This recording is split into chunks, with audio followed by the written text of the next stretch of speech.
wa sahbihi ajma'in. Amma ba'd. Pertama-tama yang paling utama, marilah kita panjatkan kehadirat Allah Subhanahu wa taala yang mana oleh Allah telah memberikan ribuan kenikmatan kepada kita. Di antara ribuan kenikmatan itu ada satu kenikmatan yang sangat kita bahagiakan, yaitu lahirnya baginda Rasulullah sallallahu alaihi wasallam. Salawat dan salam kepada best of the best man fil ardi, yaitu habibana wa nabiyana wa maulana Muhammad sallallahu alaihi wasallam. Penghormatan saya kepada Bapak Kepala Sekolah, Bapak Ibu Guru, serta panitia yang telah menguras pikiran dan tenaga untuk pelaksanaan acara ini. Baiklah, pada kesempatan kali ini saya akan sedikit membahas tentang sosok manusia yang mulia sealam di dunia ini. Tentunya bagi umat muslim sudah tahu bahawa Nabi Muhammad mendapatkan julukan Al-Amin, yang artinya dapat dipercaya.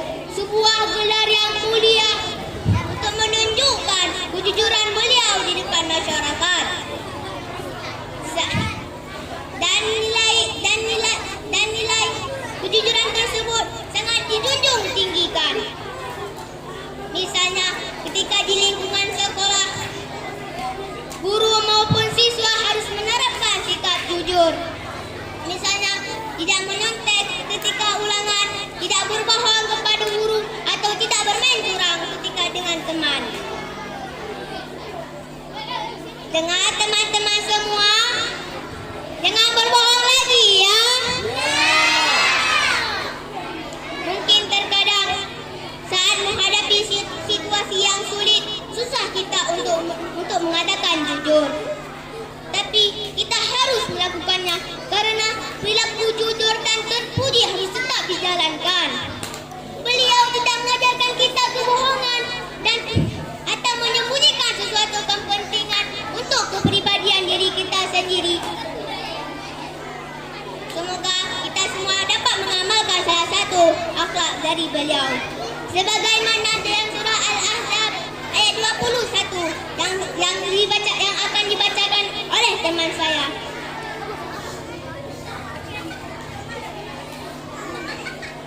A'udzu billahi minasy syaithanir rajim.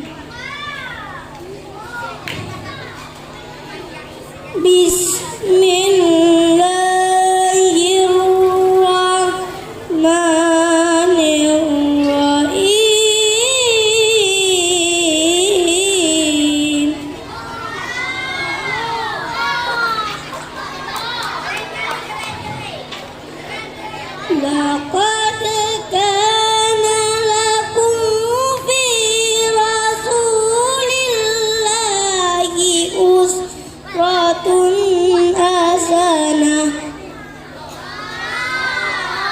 Sadaqallahul azim. Yang artinya,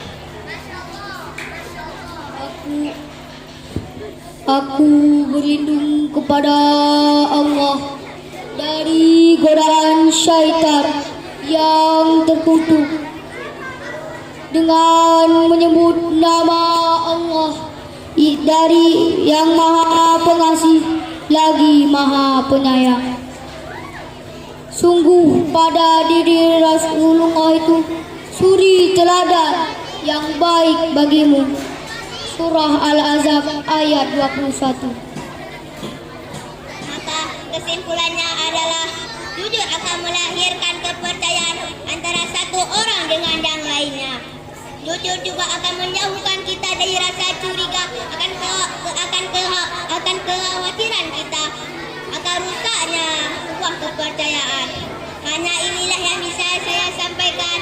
Semoga bermanfaat, khususnya untuk diri saya sendiri.